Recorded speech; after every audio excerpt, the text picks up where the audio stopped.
en lo que es la parte técnica de esta sesión. Entonces, pues, les doy la bienvenida a este tercer día de la Semana de Asesorías de Rescate. Como bien saben, pues hoy estaremos viendo lo que es el tema de sinapsis a cargo del instructor Uriel García Flores. Entonces, para dar ya inicio, les recuerdo las indicaciones que pues se van a estar repitiendo en cada sesión, y es que tengan su cámara y micrófono apagados en todo momento, esto pues para evitar obviamente que se les pueda llegar a sacar de la reunión. También de la misma forma, pues les recuerdo que pueden ir colocando sus dudas que vayan teniendo durante la sesión en el apartado del chat, y pues ya se van a ir resolviendo, ya sea que pues Uriel las pueda leer al momento o que se resuelvan todas al final de la sesión. Entonces, nada más en ese aspecto, pues estén al pendiente. Y eso sería todo, Uriel, y pues bienvenido y damos inicio. Muchísimas gracias, Sam. Buenas tardes a todos, compañeros. Pues el día de hoy, Recording in progress. como ya lo dijo Sam, vamos a ver el tema de sinapsis. Espero que pueda ser de ayuda para su examen, que es el día sábado. Y vamos a dar inicio con este tema que normalmente no se acostumbra a ver en las clases o no se llega a profundizar.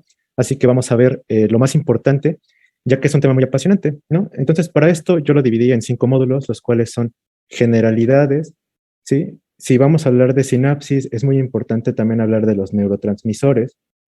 También conoceremos cuál es la sinapsis química más importante. Como podrán ver, pues es la unión neuromuscular. Hablaremos también sobre la actividad eléctrica y por lo tanto, al final, de una vez conocido todas estas bases, pues vamos a dar la correlación clínica. ¿Ok? Espero que esta organización les pueda ayudar para organizar bien sus apuntes o después ustedes lo puedan leer. ¿Ok? Entonces vamos a empezar con lo primero. ¿Qué es la transmisión sináptica y qué es la sinapsis? Posiblemente ustedes habrán escuchado hablar de sinapsis y se les viene a la mente cómo Jimmy Neutron pensaba y hacía múltiples conexiones en su cabeza, ¿no? Más o menos sucede algo así en nuestro cuerpo. Sin embargo, nosotros vamos a ver la fisiología, ¿no? La parte molecular. Realmente la sinapsis y la transmisión sináptica son dos conceptos diferentes. Como tal, la transmisión sináptica, pues es este proceso a través del cual una señal eléctrica pasa a otra célula. Y como podrán darse cuenta, es la continuación del tema anterior o del día de ayer, ¿no? Que teníamos un potencial de acción y que este potencial de acción despolarizaba a toda la célula. Pero recordemos que estas señales nerviosas tienen que viajar del cerebro a los músculos o a otras partes del cuerpo, ¿no? Entonces tiene que pasar de una célula a otra. La respuesta a esto es la sinapsis. La sinapsis es la unión entre dos células, ¿ok? Eso es sinapsis. Por lo tanto, como hay distintos tipos de uniones entre células y células, también hay tipos de sinapsis, ¿ok? Tenemos la sinapsis eléctrica, cuyas características más importantes son las siguientes. De este lado tienen una membrana plasmática de fosfolípidos y de este lado una sinapsis, ¿no? Podemos ver aquí ambas uniones, los fosfolípidos, y podemos ver aquí dos membranas, ¿no? Unidas por unas proteínas. ¿Cuáles son sus características más importantes? Bueno, la sinapsis eléctrica tiene una separación de 3 nanómetros, como pueden ver. Prácticamente se están tocando una membrana con otra, ¿ok? Tienen uniones en hendidura. ¿Qué son estas uniones en hendidura?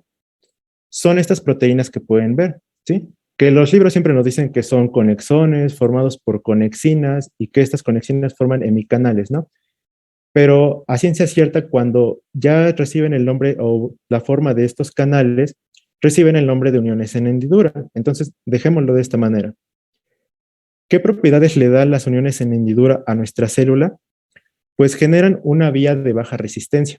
¿A qué nos referimos con una vía de baja resistencia? Retomando el tema de potencial de acción. Una vez que este potencial de acción ha despolarizado toda nuestra célula, esa misma corriente eléctrica y ese flujo intracelular que ustedes recordarán tiene que viajar hacia la otra célula. Entonces, estas uniones en hendidura prácticamente es como si la célula fuera o la membrana se alargara, ¿sí? Como si no hubiera nada entre ellos. Ambos citoplasmas están compartiendo iones y compartiendo corrientes, ¿ok? Entonces la electricidad va a viajar de una manera muy rápida, prácticamente como si no hubiera una separación. Esto también le da la última propiedad, que son corrientes en ambas direcciones. Recordarán que un potencial de acción se propaga hacia todos lados por lejos del estímulo, ¿ok? No tiene como tal un sentido. Gracias a estas uniones en hendidura, esto sucede en la transmisión de célula a célula, ¿ok? Sin embargo, la más importante en nuestro cuerpo, o la más popular yo le llamo, porque ambas son importantes, es la sinapsis química. Esta difiere en comparación a la eléctrica en unas cuantas cosas, ¿ok? Vamos a verlo. Como pueden ver en este esquema, las membranas plasmáticas están separadas por un espacio mayor, ¿ok? Se dice en todos los libros que esta separación es de 30 a 50 nanómetros, ¿ok? En esta sinapsis participan neurotransmisores y receptores, ¿sí? Como lo pueden ver igual aquí. Pasan de una célula a otra. Contienen un elemento presináptico y posináptico. Como pueden darse cuenta, el elemento presináptico normalmente se encarga de secretar el neurotransmisor hacia el elemento posináptico o célula posináptica, el cual contiene receptores específicos para ese neurotransmisor. Ahora, estas dos características que he nombrado le dan la última propiedad, que estas neuronas o esta sinapsis tienen una corriente unidireccional, ¿ok? ¿A qué me refiero con corriente unidireccional? Pues que esta señal o este potencial de acción solo puede viajar de la célula presináptica a la célula posináptica y tiene un cierto de lógica. Si un neurotransmisor va a viajar, tiene que haber receptor en el otro. No se podría secretar neurotransmisores en sentido contrario, ¿ok?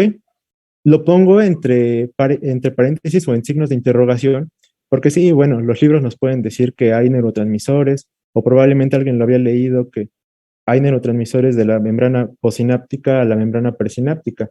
Sin embargo, recordemos que estamos en asesorías de rescate y esto se los podrían preguntar, ¿no? Entonces, una propiedad muy importante de esta sinapsis química es que solo tiene una corriente unidireccional. Ahora vamos a profundizar un poco en los neurotransmisores. Ya sabemos que son moléculas que pueden ser de distintos tipos según a su estructura. Estas propiedades a su estructura se clasifican en tres grandes grupos, ¿no? De molécula pequeña, pueden ser péptidos o pueden ser estos transmisores gaseosos, ¿ok? Los más importantes en esta plática son los de molécula pequeña. ¿Por qué? Bueno, lo vamos a ver a continuación. Estos neurotransmisores de molécula pequeña se pueden dividir a su vez en tres grandes grupos, conformados por aminoácidos, por aminas biógenas y por purinas. Dentro de los aminoácidos tenemos ahora los más importantes y los que hablaremos en esta plática. Probablemente ustedes ya hayan escuchado hablar del glutamato, de la GABA y de glicina, ¿ok? Habrán escuchado también que el glutamato es el principal neurotransmisor excitador en el sistema nervioso central. Probablemente hayan escuchado que también GABA y glicina son inhibidores. Si bien también hemos escuchado de adrenalina, noradrenalina, dopamina y serotonina, estos se relacionan más con el sistema nervioso autónomo, por lo cual no es motivo de esta plática. Dicho esto, vamos a pasar a ver cada uno de ellos, ¿sí? Sin embargo, recordemos que habíamos dicho que tenemos un neurotransmisor y receptores, ¿no? Entonces, para hablar de neurotransmisores, también tenemos que hablar de estos receptores. Estos receptores hay de dos grandes tipos. Para todos los neurotransmisores hay de dos tipos. O pueden ser ionotrópicos o pueden ser metabotrópicos. Ionotrópicos quiere decir que una vez que se une el neurotransmisor al receptor, este receptor funciona como un canal iónico. Eso quiere decir que promueve la entrada de determinados iones como habíamos visto en los temas anteriores, ¿ok? Puede entrar sodio, puede entrar potasio, puede entrar cloro, incluso calcio. Por otro lado, los receptores metabotrópicos tienen un intermediario, ¿ok? Este intermediario es un receptor unido a su proteína G, la famosa proteína G que ya hemos visto en bioquímica, ¿ok? Esta proteína G, una vez que se dimeriza o que se activa, se encarga de generar distintas reacciones en nuestra célula. Lo que nos importa en esta práctica es que esta proteína G activa también canales iónicos, ¿sí? Terminan haciendo funciones similares, ¿ok? ¿Cuál es la diferencia? Que estas son un poco más rápidas y estas son un poco más lentas. Y por obvias razones, tiene que pasar una cierta cantidad de pasos o de procesos para que estos canales iónicos puedan generar una corriente, ¿ok? Esa es la gran diferencia. Dicho esto, vamos a pasar a analizar cuáles son los neurotransmisores de importancia médica y fisiológica. El primero de ellos es el glutamato, ¿ok? Ahora, presten mucha atención a esto, ya que normalmente suelen haber muchas preguntas de examen en esta parte de neurotransmisores. Ya dijimos que es el principal excitador en el sistema nervioso central. La siguiente pregunta es, ¿qué le da esa propiedad de ser excitador o de ser un inhibidor a un neurotransmisor? Vimos que también se clasifican de acuerdo a su estructura química, pero realmente esa propiedad no lo da la estructura química, sino son los receptores, ¿ok? Entonces, los receptores juegan un papel muy importante. Hablando específicamente del glutamato, tiene también dos grandes tipos, los ionotrópicos y los metabotrópicos. Ustedes podrán haber leído que dentro de los receptores para glutamato ionotrópicos se encuentran los AMPA, unos llamados kainato y otros NMDA. Sin embargo, es muy confuso y no nos sirven para esto. Necesitamos aprender lo esencial. Entonces, quédense con que los receptores ionotrópicos más importantes para el glutamato son los AMPA, ¿ok? Y por otro lado, hay receptores metabotrópicos para glutamato. Sin embargo, el más importante es este, ¿sí? Que tienen en pantalla. Ahora, ¿qué hace este receptor para que este neurotransmisor pueda ser excitador? Bueno, si recuerdan la imagen anterior, estos receptores permitían el flujo de iones, ¿sí? Y si recordamos la plática anterior, habíamos dicho que ese flujo de iones permite un cambio en el potencial de membrana en reposo. Y que si ese cambio en el potencial de membrana en reposo es lo suficientemente grande, podemos desencadenar un potencial de acción. Justamente este canal es lo que hace. Este receptor o este canal permite la entrada de sodio y permite la salida de potasio, ¿sí? Genera un aumento en el potencial de membrana en reposo y termina desencadenando un potencial de acción. Esta propiedad de excitación también lo puede generar a través de receptores metabotrópicos, ¿sí? Aumenta el IP3 y el diacilfosfoglicerato y disminuye el AMP cíclico, ¿ok? Pero lo más importante es esto, ¿ok? Recuerden, si lo llegaron a preguntar, es que este receptor permite la entrada de sodio y la salida de potasio. Ahora, cuando nosotros hablamos de GABA, siempre se nos viene la palabra de inhibición, ¿no? Que es un inhibidor. Algo muy importante en GABA es que es el neurotransmisor específicamente encargado de la inhibición en el sistema nervioso central, ¿ok? Este también tiene sus dos tipos de receptores, ¿no? Tiene también su receptor ionotrópico y también su receptor metabotrópico, ¿ok? ¿Qué hace el receptor ionotrópico? Pues permite la entrada de cloro, ¿sí? Permite la entrada de cloro y eso hace que nuestro potencial de membrana en reposo termine siendo más negativo, por lo tanto, termina reduciendo la excitabilidad de nuestra célula, ¿ok? Todo va de la mano. Y bueno, por otro lado, también los receptores metabotrópicos lo pueden hacer a través de la inhibición de la adenilato ciclasa y la salida de potasio. Recordemos que salen cargas positivas al interior de la célula y queda cargada más negativa el interior, por lo tanto disminuye la excitabilidad. ¿Pero qué les podrían llegar a preguntar? ¿A través de qué mecanismo ionotrópico? Pues es a través de la entrada de cloro, ¿ok? De iones cloro. Ahora, la glicina. Mucho se habla de la glicina, que también es un neurotransmisor inhibidor. Pero, ¿cuál es la diferencia entre GABA? Bueno, es que glicina es el principal inhibidor en el sistema nervioso periférico, ¿ok? Esto es muy importante. En el central es GABA, mientras que en el sistema periférico es glicina. Ahora, glicina también tiene sus receptores. Como tal, no tiene un nombre específico, por eso lo pongo como receptores de glicina. Y en esta ocasión tiene una peculiaridad que solo tiene receptores ionotrópicos. Estos receptores ionotrópicos se encargan de la entrada de cloro. Y ya dijimos que lo hace más negativo, por lo tanto, le resta excitabilidad a nuestra célula. Ahora, si ustedes habrán sido observadores, yo puse este receptor aquí, que era de glutamato. Bueno, ustedes podrán haber leído y encontrar que la glicina tiene un efecto bifásico. Eso quiere decir que tiene dos funciones, ¿no? Que puede ser tanto inhibidor como excitador. Y a veces esto es lo que nos genera alguna confusión.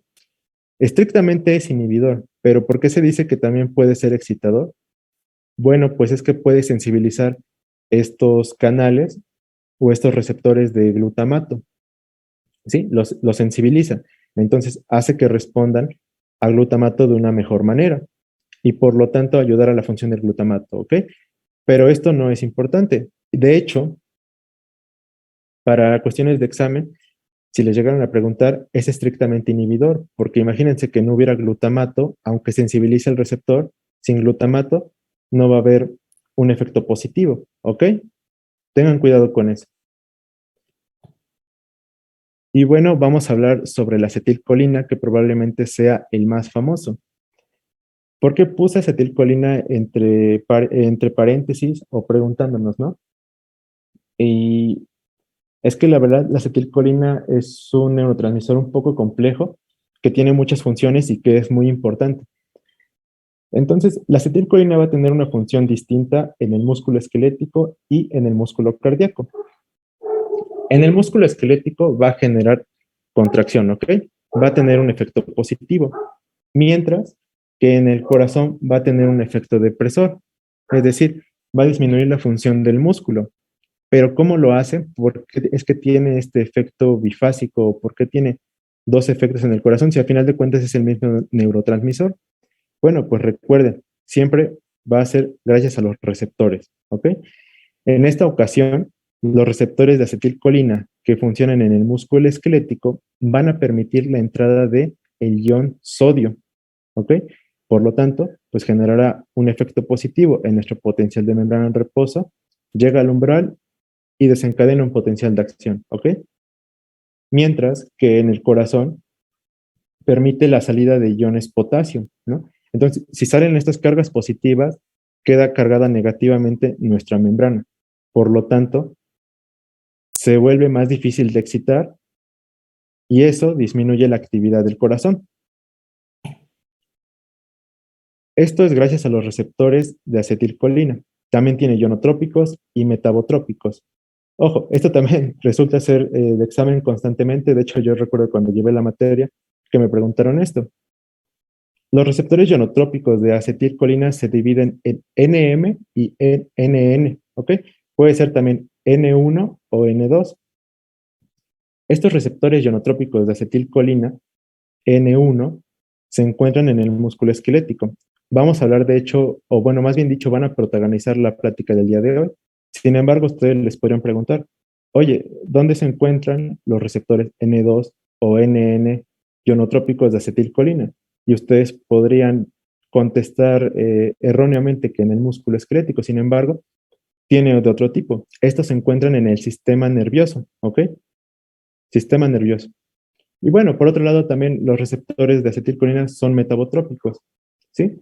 Pero esto se relaciona un poco más con la fisiología 2. Si les llegaron a preguntar, vamos a estar preparados, ¿ok? Entonces, los receptores metabotrópicos M2 de acetilcolina funcionan en el corazón y los receptores M3 en glándulas, ¿ok? Pero, insisto, deberían de hacer o prestar principal atención en estos, ¿ok? Ahora, estos receptores de acetilcolina también tienen un sobrenombre, pueden ser nicotínicos o muscarínicos. Los ionotrópicos pueden ser nicotínicos, ¿ok? Entonces, aquí les puse un cigarro para, como mnemotecnia, aunque realmente no tiene mucho que ver con eso. Se dice que la nicotina se une a este receptor y por eso de ahí su nombre, ¿no? pero como tal el cigarro no se relaciona, ¿no? Pero yo lo pongo a manera de mnemotecnia. Y por otro lado, los muscarínicos, ¿ok? Los metabotrópicos también reciben el nombre de muscarínicos. ¿Por qué puso un hongo? Pues bueno, por la palabra inglés de hongo, se escribe algo así como mushroom, entonces a manera de mnemotecnia, ¿ok? Pero recuérdenlo, estos ionotrópicos y metabotrópicos, que reciben también el nombre de nicotínicos o muscarínicos, solo son para acetilcolina, ¿ok? Eso es algo muy importante. Solo reciben el nombre para acetilcolina. Ahora que ya conocemos todos estos neurotransmisores, qué son y su importancia, si son excitadores o inhibidores, vamos a conocer este proceso de liberación de los neurotransmisores, ¿ok? Es lo más importante. Recordemos que teníamos nuestro potencial de acción. Se desplazaba por toda nuestra célula. También recuerden que tenemos distintos tipos de células, ¿no? Las principales son las neuronas y que estas neuronas tienen un axón y ese axón a su vez da otras ramificaciones y termina en un botón sináptico, ¿ok? ¿Qué es lo que podemos ver aquí? Entonces, como esa despolarización viaja a través de toda la membrana, también va a llegar a los botones sinápticos. ¿Y qué hace aquí? Pues lo mismo que ocurre en toda la membrana. Primero, activa los iones sodio voltaje dependientes, ¿sí? Estos iones sodio voltaje, estos canales sodio voltaje dependientes, pues permiten la entrada de iones, generan una despolarización y esto va a abrir también canales de calcio voltaje dependientes, ¿ok? Estos son los más importantes para objetos de esta plática, ¿ok? Entonces, una vez que se abren estos canales, pues va a entrar calcio. Y como dice aquí, la entrada de calcio es la señal para la liberación del neurotransmisor. ¿A qué me refiero con esto? El calcio es necesario para que estas vesículas que tenemos acá cargadas con neurotransmisor puedan unirse con la membrana presináptica y poder liberar este neurotransmisor. ¿Ok? Ahora, algo que también les podrían preguntar es, ¿cuál es la proteína que funciona como sensor del calcio? ¿Sí? Esa proteína que nos dice, hay mucho calcio, entonces liberan neurotransmisores. O, ¿sabes qué? Hay poco calcio y no los liberes. Ese sensor o esa proteína es la sinaptogamina, ¿ok? Recuérdenlo, podría ser pregunta de examen. Entonces, una vez que esta proteína detecta que hay suficiente cantidad de calcio, permite la fusión y permite la liberación de neurotransmisor. Este neurotransmisor viajará y posteriormente activará su receptor, ¿ok? Algo muy importante en esta liberación de vesículas son las proteínas SNARE o SNARE, ¿ok? Pueden ver que se dividen en dos grandes tipos, ¿sí? SNARE-T y SNARE-V. Esto se refiere a aquellas moléculas que participan en esta fusión de membranas, pero que van a pertenecer a la célula presináptica, ¿ok?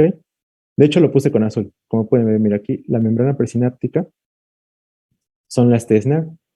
La principal proteína es la sinaptobrevina, ¿ok? Y por otro lado también tenemos proteínas que son propias de estas vesículas donde se encuentra el neurotransmisor. Las principales, marcadas aquí con negro, ¿sí?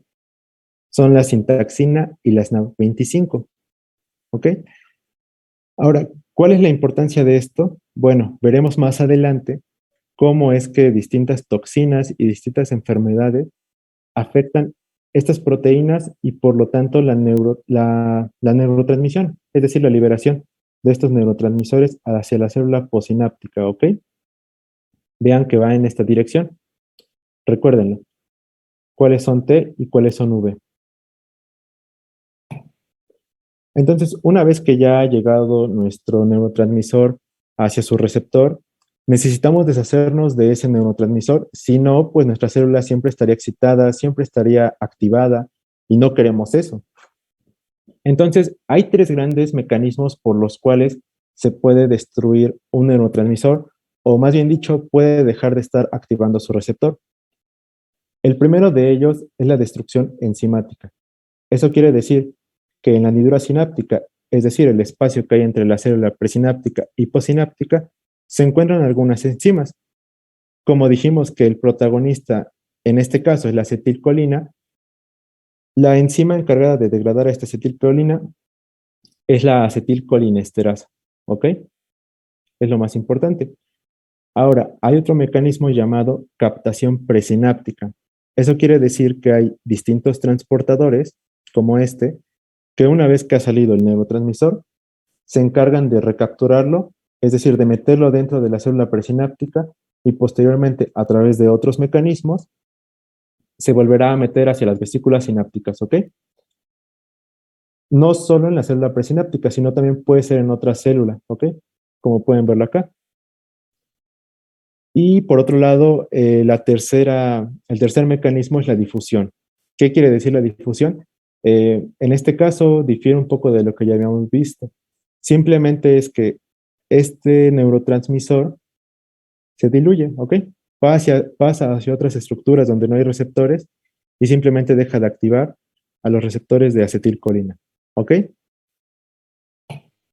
Chicos, ¿hasta aquí queda alguna duda?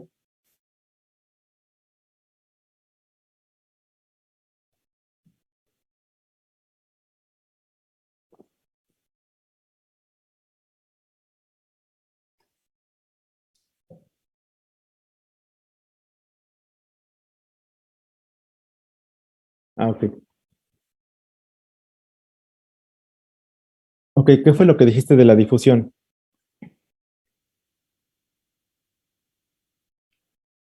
¿Te refieres a este mecanismo? Mira, supongo que sí. Este mecanismo de difusión es simplemente que el neurotransmisor va a dejar de excitar a su receptor. Simplemente digamos que lo arrastran a otras células, otras moléculas y deja de estar ahí. ¿Ok? Lo más importante es la destrucción enzimática, ¿ok? Recuerdan. Y la enzima principal es la acetilcolinesterasa. ¿Podrías repetir lo de los SNERN? Ok. ¿Y qué hace la sinactogamina? Ok.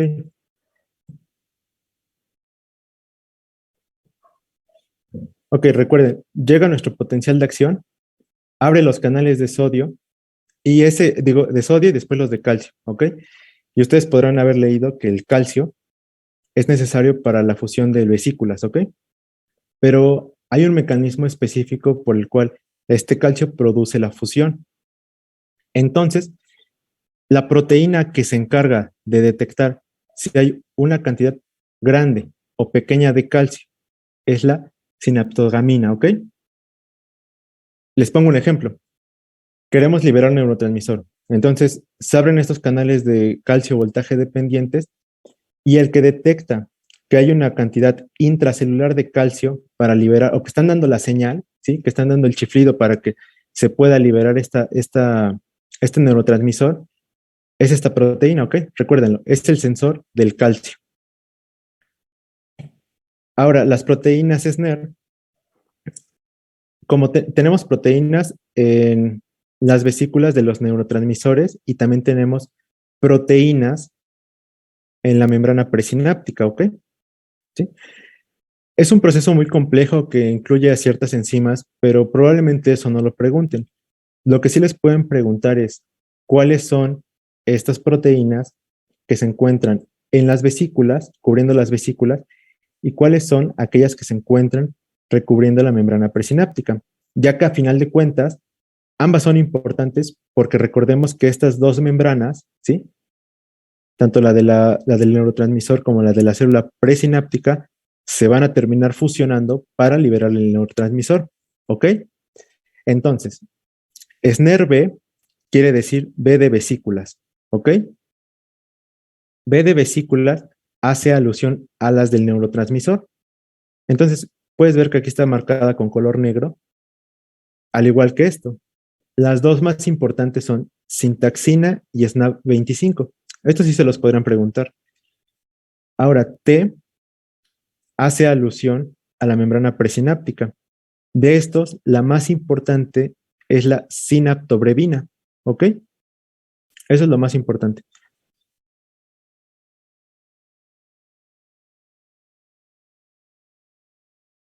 Veo que preguntan mucho de las proteínas SNER. ¿Sí queda claro o lo puedo volver a repetir?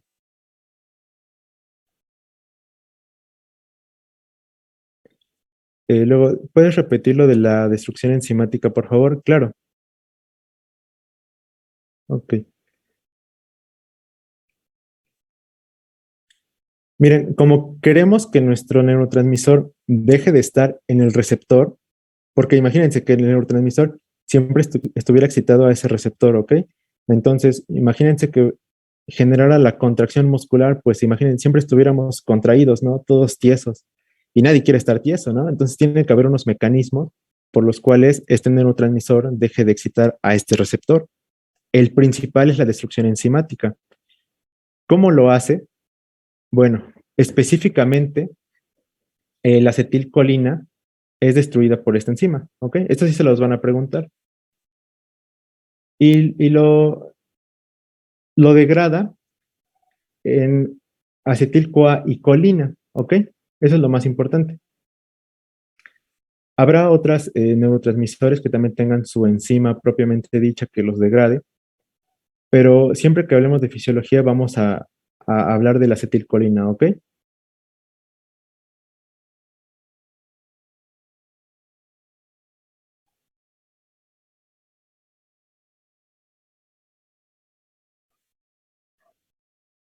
Y bueno, hay otra que dice, una vez me dijeron que las SNER T y B se diferencian porque una está pegada a la membrana y otra célula sale del órgano de Golgi y del retículo endoplásmico. ¿Es cierto? En este caso, ¿cuál es cuál?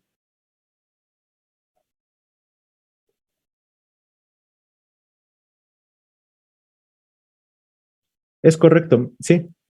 La importancia de esto, de dividirlas, es que vamos a ver en la parte de correlación clínica dos toxinas que probablemente ustedes ya habrán escuchado pues vaya, en su clase de teoría, que son la toxina botulínica y la toxina tetánica. Sin embargo, cuando lleguemos a esa parte, lo volveré a retomar para que vean cuál es la diferencia en dividirlas, ¿ok? ¿Sí? No están así porque sí, ¿ok? Cuando lleguemos a esa parte. Entonces, continuemos con el siguiente título, que es la sinapsis química más importante, ¿no? Yo le diría la más popular porque a final de cuentas todos son muy importantes. Probablemente ustedes ya se habrán dado cuenta que es la unión neuromuscular, pero ustedes me podrían decir cuál es la unidad motora y cuál es la unión neuromuscular o cuál es la diferencia. Probablemente haya confusión en eso. Entonces vamos a explicarlo. Unidad motora, así por definición, y lo van a encontrar en el libro, es la unión que hace un axón con un conjunto de fibras musculares, ¿ok? Pero ¿qué me quiere decir todo esto, no? Recordemos aquí, ¿de dónde salen los nervios o de dónde salen los axones? Pues salen de la médula espinal, ¿sí? En este caso, como estamos hablando de músculo esquelético, pues nacen de las raíces anteriores, ¿ok?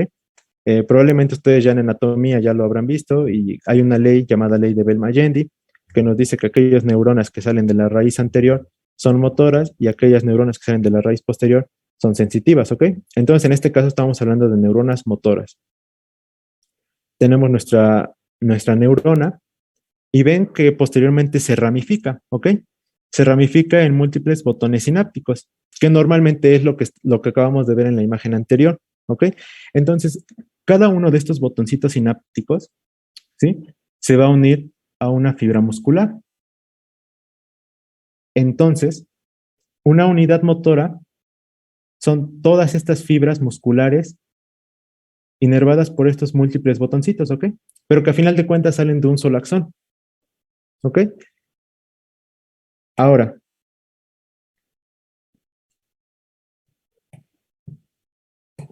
esto es lo que sucede en nuestro cuerpo, más o menos para que lo puedan imaginar. Tenemos una neurona, saca su axón, como pueden ver aquí, y este axón a su vez da múltiples ramificaciones que terminan en un botón sináptico, ¿ok? Cada botoncito inerva una fibra muscular, ¿ok? Como pueden ver acá, ¿sí? Entonces, una unidad motora sería todo esto, ¿ok? Una unidad motora sería todo esto porque es un solo axón. De él emanan múltiples botones sinápticos. Y esa es la diferencia, que nosotros le llamamos unión neuromuscular o placa motora a un simple botón sináptico, ¿sí? Que hace contacto con el músculo. Entonces, por analogía o razonándolo, pues una unidad motora tiene muchísimas uniones neuromusculares o placas motoras, ¿ok? Todo esto lo podemos ver resumido en este esquema de Boron, que a simple vista parece complejo, pero como ya lo hemos desglosado, lo podemos entender fácilmente, ¿no? Tenemos raíces anteriores, tenemos un botón sináptico que termina haciendo contacto con una fibra muscular, y si le hacemos zoom, es esta imagen típica que vemos en todos los libros, ¿ok? Y que estamos viendo acá, ¿sí? Un botoncito y músculo.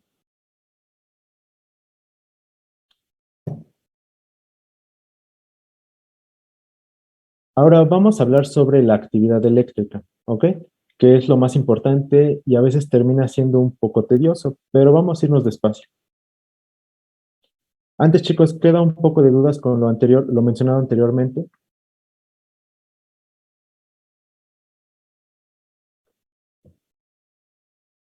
Ah, claro, mira, ve.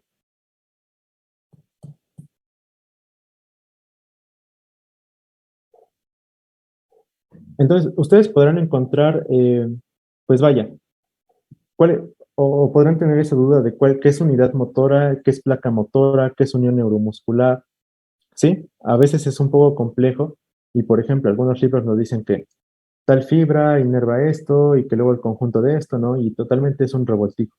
Entonces, para objetivos de esta práctica y que ustedes triunfen en su examen, recuerden, una unidad motora son todas las fibras musculares que van a estar inervadas por un solo axón, ¿ok?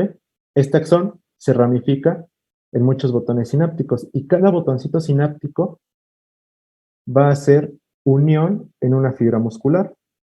Entonces, una unidad motora inerva a muchas fibras musculares, ¿sí? Pueden ser 10, 20, 30, ¿ok?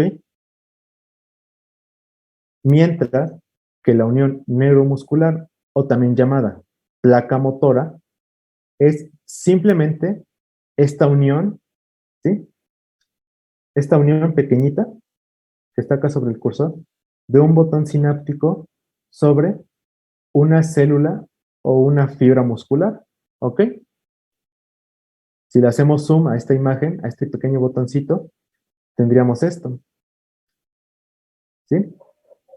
¿Queda clara la diferencia? Entonces, si nosotros lo queremos hacer en una analogía, esto quiere decir que un axón, una unidad motora, tiene muchísimas uniones neuromusculares, ¿ok?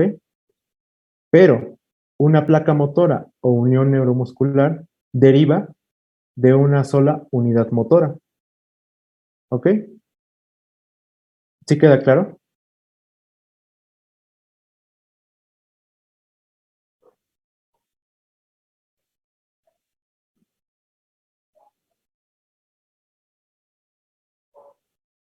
Ok, ¿puedes repetir la diferencia? Sí, sí, ya quedó claro. Ok, ok, por nada, chicos, entonces, sí, sí, esto sí se los podrían preguntar, sí es muy importante, y cualquier cosa lo podemos responder al final, ¿ok? Si siguen teniendo dudas. Entonces, vamos a continuar. Ahora vamos a hablar sobre la actividad eléctrica, ¿no? Eh, Sabemos que esta actividad eléctrica tiene que viajar hacia todas las neuronas, ¿no? Tiene que llegar hasta el fondo. Vamos a ver cómo lo hacen. Para esto tenemos dos grandes conceptos que me parece que ya mencionaban el día de ayer los otros instructores, que son los potenciales excitadores, ¿ok? Potenciales excitadores posinápticos. ¿Qué es esto, no? A veces genera muchísima confusión. Una vez que se ha generado esta sinapsis, ¿sí? Estos iones que han entrado a la célula posináptica generan, ¿sí? Ok, imagínense que aquí ya bajó el neurotransmisor que activan esta neurona posináptica. Esta neurona posináptica, al tener un aumento en la cantidad de iones o que entren más iones, va a terminar generando un cambio en el potencial de membrana en reposo. Es lo que venimos viendo, ¿ok? Puede ser una despolarización o una hiperpolarización, ¿sí? Recordemos lo que depende de la cantidad del ion que salga o que entre. En este caso, hablamos de excitadores porque estos iones que entren en esta célula nos van a generar una despolarización parcial transitoria. Ahorita veremos por qué. A final de cuentas es una despolarización. Y como venimos viendo, toda despolarización quiere decir que todo aquello que nos provoque un aumento de nuestro potencial de membrana en reposo hacia positivo o que lo haga menos negativo, aumenta la excitabilidad, ¿ok? Recordemos que eso era un indicador de excitabilidad. Ahora, específicamente hablando de los potenciales excitadores, ¿por qué se vuelven o por qué nuestra célula se vuelve más excitable, no? Pues porque en esta ocasión es gracias a la entrada de iones sodio y de iones calcio, ¿ok? Recuerden que ambos iones tienen una carga positiva. Entonces, como están más concentrados en el espacio extracelular, se difunden al intracelular. Una vez que se ha abierto ese catión, pues lo que genera es un aumento en el potencial de membrana en reposo y por lo tanto lo acerca más al umbral, ¿no? Entonces lo hace más excitable. No desencadena un potencial de acción, pero sí lo acerca más al umbral, ¿ok? Y si lo acerca más al umbral, hay la posibilidad de que llegue otro estímulo que haga que alcance ese umbral y por lo tanto desencadenar un potencial de acción, ¿ok? Y lo podemos ver en esta gráfica, ¿no? Ya se habrán dado cuenta que la clase pasada y la antepasada nos hablaban mucho de gráficas, ¿no? De cómo registramos estos potenciales de acción, ¿ok? Pero simplemente ustedes deben de recordar para toda la vida que estos potenciales es porque esto se va a ir hacia arriba, ¿ok? El potencial de membrana en reposo se va a ir hacia arriba. Lo va a acercar más al umbral y por lo tanto va a ser más fácil de que desencadene un potencial de acción. Caso contrario sucede con los potenciales inhibidores, ¿ok? Como su nombre lo dice, van a inhibir la excitabilidad o van a disminuir la excitabilidad de la célula postsináptica, ¿ok? Lo podemos ver acá. Es una hiperpolarización parcial transitoria. ¿Qué quiere decir esto? Bueno, pues nosotros le llamamos hiperpolarización a todo aquello que nos haga más negativo o que disminuya el potencial de membrana en reposo. ¿Y esto qué tiene que ver? Bueno, pues que lo aleja más del estímulo umbral, perdón, del umbral, y por lo tanto va a ser más difícil que llegue a excitarse. Por lo tanto, disminuye la excitabilidad. Ahora, ¿cuál es el mecanismo iónico que genera que pierda excitabilidad? Pues es un mecanismo dependiente del cloro. Eso quiere decir que el cloro que se encuentra en el espacio extracelular va a entrar hacia el espacio intracelular, o sea, dentro de nuestra célula. Y como el ion cloro tiene una carga negativa, nosotros hacemos el interior de nuestra célula más negativo, ¿ok? Entonces, cuando nosotros hacemos más negativo, pues sucede todo lo que ya les venía contando, ¿no? Tarda más en llegar al umbral y por lo tanto, menos probabilidades de que desencadene el potencial de acción. Y lo podemos ver aquí, ¿sí? Como tenemos nuestra línea eléctrica, nuestro potencial de membrana en reposo y lo vuelve más negativo. Provoca que sea más difícil desencadenar un potencial de acción, ¿ok? Todo esto, recuérdenlo, sucede en la célula postsináptica. ¿Ok? ¿Queda claro estos dos tipos de potenciales?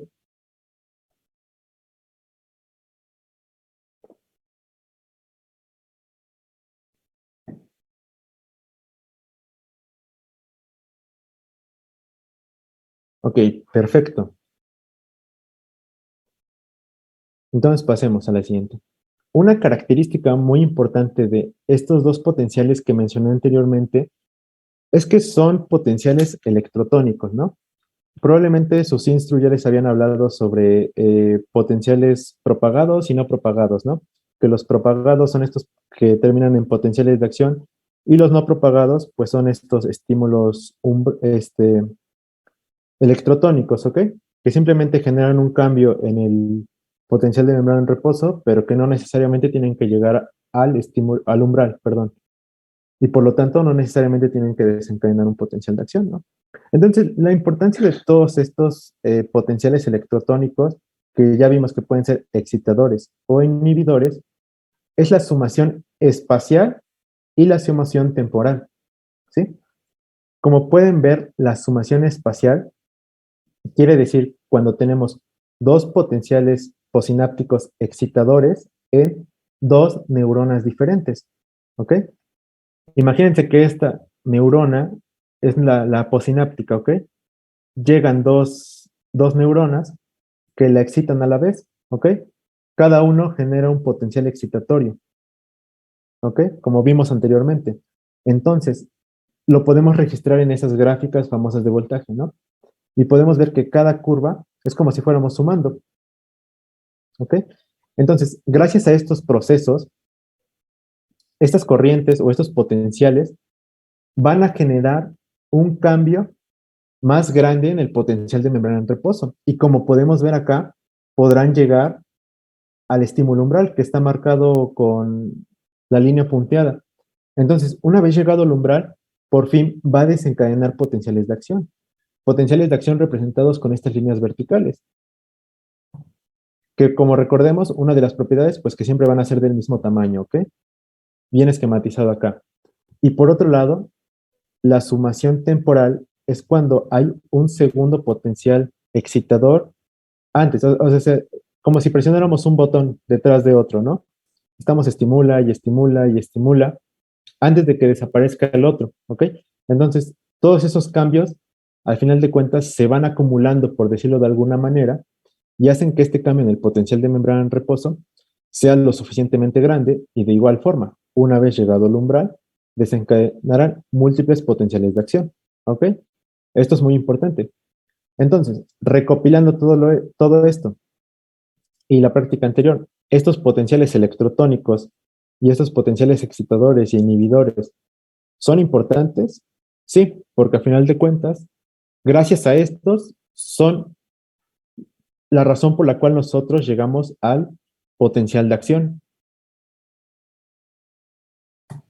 ¿Ok? A ver, ok, perdón.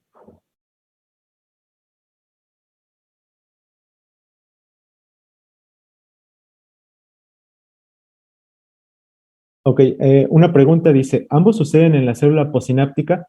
Supongo que se refieren a la sumación temporal y la sumación espacial, o a los potenciales excitadores o a los inhibidores.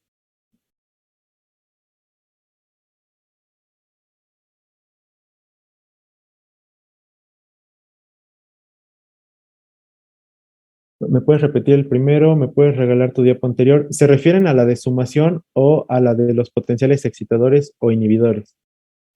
Esas se referían a los potenciales excitadores e inhibidores. Ah, muchas gracias, Sam. Ok, entonces le regresamos. ¿A esta?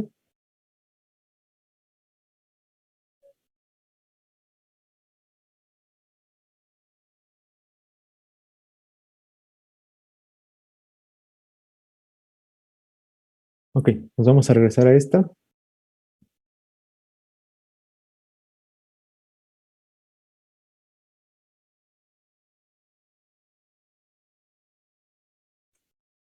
Ok, entonces, ¿gusta que vuelvan a explicar, vuelva a explicar esta parte o solo querían ver la diapo?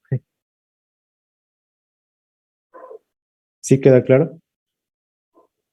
Ok, ¿puedes repetir lo de sumación temporal? Claro, vamos a repetir esos dos procesos. Entonces, ¿qué es la sumación?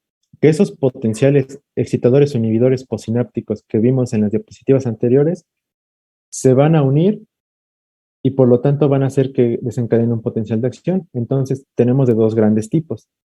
Tenemos aquellos llamados espaciales y temporales, ¿sí? Los espaciales, como pueden ver aquí, es cuando dos neuronas, ¿sí?, van a excitar a otra, ¿sí? Van a desencadenar un potencial aquí y otro potencial acá, ¿no? Entonces, ¿cómo lo vamos a ver? Pues lo vamos a ver así. Este registro, ¿sí?, es de la célula posináptica. Recordemos que este cambio en el voltaje y este cambio en el potencial de membrana en reposo es en la célula posináptica, ¿ok? Siempre va a ser en la posináptica. De hecho, esa era una pregunta de que estaba en el chat. Que si siempre esto va a ser en la célula posináptica, la respuesta es que sí, ¿sí? Recuerden que hablábamos de una de las propiedades de las de la sinapsis química o de la sinapsis, que era la unidireccionalidad, ¿ok?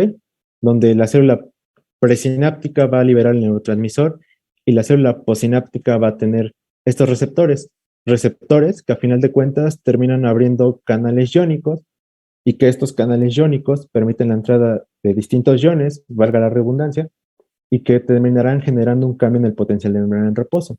¿Ok? Entonces, sí, siempre son posisinápticos. Una vez que estas células han generado su potencial excitador, se van a sumar, ¿ok? Son dos células a la vez. Y aquí, en la temporal, digamos que la misma célula se descarga con una frecuencia veloz, ¿ok? La misma, pero más rápido, ¿sí? Por decirlo de alguna manera. Es como si estuviéramos presionando. De hecho, me gusta esta imagen, ¿no? Porque la sumación temporal es como si estuviéramos presionando este botoncito. Imagínense que este botoncito genera un potencial de acción, ¿no? Entonces es como si nosotros estuviéramos presiona y presiona y presiona y presiona, ¿no? Entonces no le da tiempo de regresar a su estado normal a nuestra célula, al potencial de membrana en reposo, y esa despolarización o esos cambios, ese cambio más bien dicho, cada vez que nosotros vamos presionando el botoncito, se van agregando, ¿ok? Se van agregando, se van agregando, se van agregando, y al final terminan llegando al umbral, ¿ok? Entonces, esa es una manera más fácil de verlo. Imagínense que es como un botoncito la temporal, ¿sí?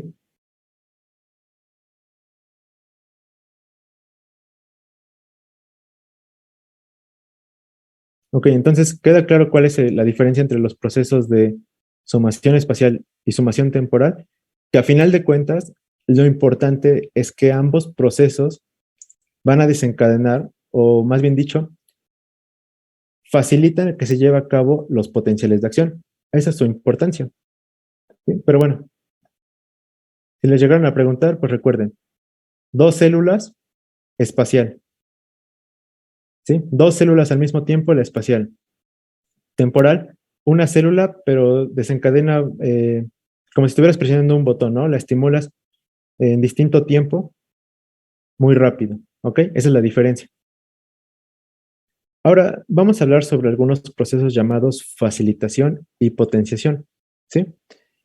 Ustedes podrán encontrar también que hay inhibición, pero realmente recordemos que estamos en una asesoría de rescate, entonces vamos a darle los puntos más clave. ¿Qué es la facilitación y qué es la potenciación? La facilitación, a final de cuentas, es un cambio en este potencial, ¿sí? Posináptico por un aumento en la frecuencia de la estimulación, ¿ok? Algo similar a lo que habíamos visto. Pero ahora va de la mano con la potenciación. ¿Qué es la potenciación? Bueno, esta potenciación es el aumento en la liberación de neurotransmisores por una aumento en la neuroestimulación, ¿ok? Entonces, vamos paso a paso. Cuando nosotros generamos un aumento en el cambio digamos que de nuestro potencial posináptico, ¿sí? Ya vimos que podemos llegar al estímulo umbral, ¿no? Y por lo tanto desencadenar potenciales de acción. Entonces, si nosotros seguimos haciendo esto, ¿sí? Vamos a tener una descarga de potenciales de acción con mayor frecuencia, ¿ok? Recordemos que en fisiología, o bueno, más bien dicho en medicina, nos referimos a un aumento en la frecuencia al número en la cantidad de veces, ¿ok?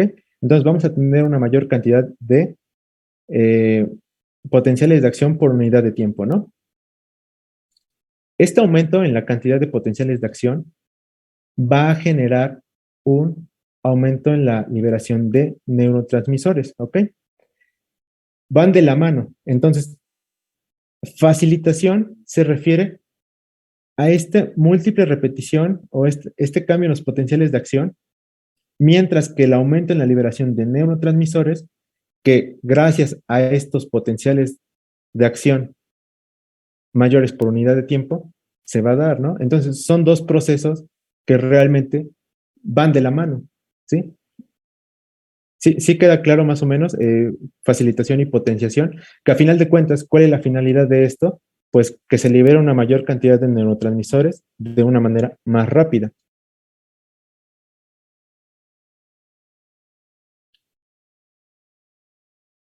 Ok, sí, mira, a ver. Facilitación es ese cambio en el potencial de membrana en reposo, ¿sí? Sí, que tenemos en nuestra célula, habíamos dicho, ¿no? Que estos iones entran para cambiar el potencial de membrana en reposo y que puede o no llegar al umbral, pero cuando esos estímulos se suman, ¿sí? Y llegan al umbral, desencadenan un potencial de acción, ¿no? Entonces, si nosotros, haz de cuenta que estamos otra vez presionando el botón, estamos estimula y estimula, ¿ok? Vamos a llegar a un potencial de acción. Ahora, una vez que hemos llegado a un potencial de acción y el estímulo continúa, nosotros vamos a tener un potencial, mayor cantidad de potenciales de acción por unidad de tiempo, ¿ok? A esto nosotros le llamamos facilitación. ¿Por qué? Porque gracias a estos cambios en el potencial de membrana en reposo, nos es más fácil descargar potenciales de acción, ¿ok? Cada vez lo hacemos más rápido, más rápido, más rápido, ¿ok? Porque se está estimula y estimula y estimula, ¿ok? Es la facilitación y de hecho lo puedes relacionar, ¿no? Facilita que se lleve a cabo esos potenciales de acción. Una vez que tenemos múltiples potenciales de acción, pues recuerden, ¿no? Que una vez que llegaba el potencial de acción, ¿qué pasaba? Pues abrían los canales de calcio. Estos canales de calcio, pues eran el estímulo inicial, o sea, el chispazo, para que estas vesículas se liberaran, ¿no? Entonces, si nosotros tenemos una mayor cantidad de potenciales de acción, pues va a entrar más calcio, ¿ok? Ese aumento en la cantidad de calcio va a provocar que haya una mayor liberación de neurotransmisores, ¿ok? Secundario a la neuroestimulación, ¿ok? Neuroestimulación, quédate con que es aumento en la cantidad de potenciales de acción. Pero a final de cuentas, estos dos procesos van de la mano, ¿sí? ¿Cuál es, o cuál sería el resumen? Pues gracias a la cantidad de estímulos repetitivos, ¿sí? O de un estímulo constante, se va a liberar una mayor cantidad de neurotransmisor y por lo tanto, pues va a suceder todo lo que tenga que pasar después, ¿no? La función y dependiendo del neurotransmisor que estemos hablando, pero quédense con esto. ¿Sí queda claro?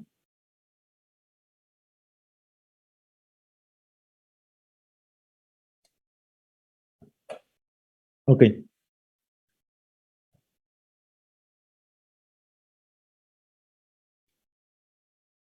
Entonces vamos a continuar con otro término llamado depresión sináptica. ¿Sí? ¿Qué sucede con la depresión sináptica? Bueno, de manera fácil es la disminución en la liberación de neurotransmisores. Secundaria que a disminución en la neuroestimulación, es decir, hay una menor cantidad de estímulos y por lo tanto hay una menor liberación de neurotransmisores. ¿Ok? Así de sencillo, ya vimos la parte de mayor liberación, pues simplemente sucede lo contrario, ¿ok? A esa menor liberación de neurotransmisores nosotros le llamamos depresión sináptica. Y bueno, vamos a ver otro término que podría parecer similar, llamado inhibición sináptica. Realmente, si ustedes leen Gano, nos puede hablar de distintos tipos de inhibición. Nos puede hablar de inhibición presináptica, nos puede hablar de inhibición posináptica. Como su nombre lo dice, nosotros nos podemos hacer una idea de que probablemente es un mecanismo por el cual inhiba a nuestra célula. Eso es correcto, pero específicamente esta inhibición sináptica es un tercer mecanismo de los anteriores mencionados, ¿ok? Este mecanismo de inhibición sináptica es un sistema de retroalimentación negativa, ¿sí? Esos sistemas de retroalimentación negativa que nosotros conocemos de toda la vida.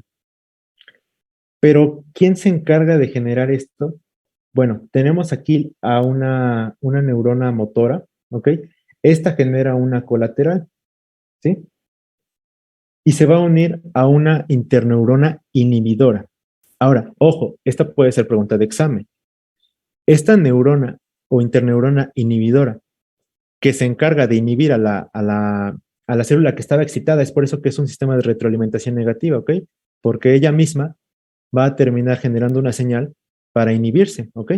Dice, oye, ya estoy muy excitada, genero una colateral, me comunico con esta interneurona inhibidora y esta interneurona inhibidora se va a encargar de disminuir la liberación de neurotransmisores, ¿ok? Ahora, esta interneurona inhibidora es muy importante porque tiene un nombre en específico. Se llama célula de Renshaw, ¿sí? Y una pregunta que les pueden hacer es, ¿cuál es el neurotransmisor que libera esta célula de Renshaw? ¿Ok? La respuesta es glicina.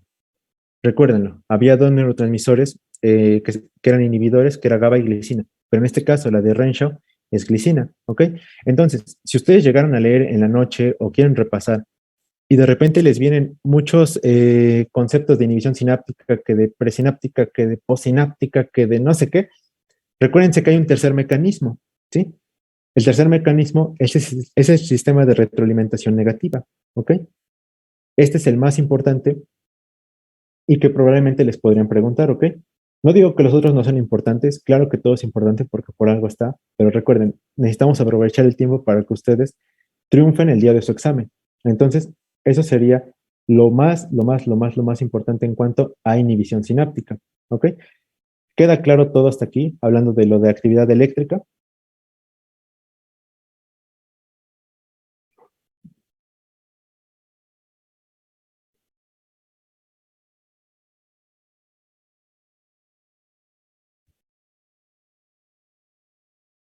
Preguntan, ¿esta también es llamada inhibición lateral? Así es, sí, es una rama de la inhibición lateral, ¿sí? En este caso, lo de inhibición lateral, pues hace alusión a que es esta, esta neurona motora, ¿sí? Va a generar una propia colateral, ¿no? Es como si ella misma se quisiera, imagínense, ¿no? Es como una persona borracha, ¿no? Y dices, oye, ya estoy muy borracho, ¿no? Necesito tranquilizarme, ¿no? Y de repente esa misma persona, pues algo en su conciencia, ¿no? Quiere, pues vaya, dejar que deje de tomar, ¿no? Porque sabe que va a provocar un desastre, ¿no? Entonces, ella misma es la que se controla, ¿ok? ¿A través de quién? A través de una neurona inhibidora, ¿sí? Específicamente una interneurona inhibidora, ¿ok? Esta interneurona inhibidora, pues es la célula de Renshaw y a final de cuentas es la que va a descargar el neurotransmisor de glicina y va a evitar a que esta neurona o esta persona borracha pues deje o empiece a hacer alguna tontería, ¿no? Algún desastre. ¿Ok?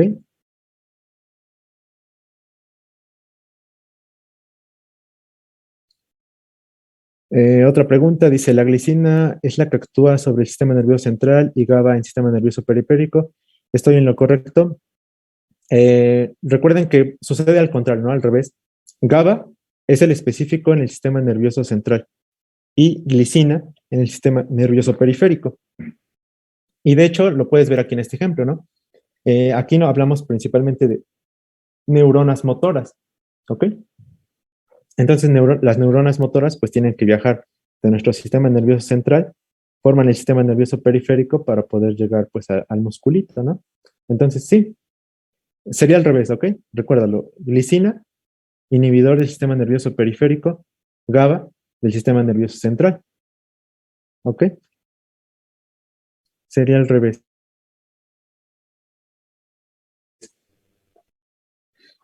Luego dice, ¿la interneurona inhibida es lo mismo que la célula de Renshaw? No. La interneurona, la interneurona inhibida, ok, ok, ok. Sí, sí, sí, sí. De hecho, recuerden que, bueno, para esto necesitamos recordar alguna clasificación de las neuronas, ¿no? Que a grandes rasgos, o sea, entre muchas clasificaciones que existen, pues tenemos neuronas motoras, tenemos neuronas sensitivas, y todas aquellas neuronas que no son motoras ni sensitivas, se les llaman interneuronas. Como su nombre lo dice, la principal función de estas neuronas, pues es unir o comunicar ambas, ¿no? Tanto la parte motora como la parte sensitiva, ¿no? De hecho, eso lo van a ver o profundizar más en la parte de reflejos. Pero sin embargo, quédate con esto, ¿no? Que la célula de Renshaw es una interneurona y que es de tipo inhibitorio. ¿sí? A final de cuentas, pues no genera contracción ni sensación, ¿no? Simplemente se encarga de inhibir a la neurona motora, ¿ok?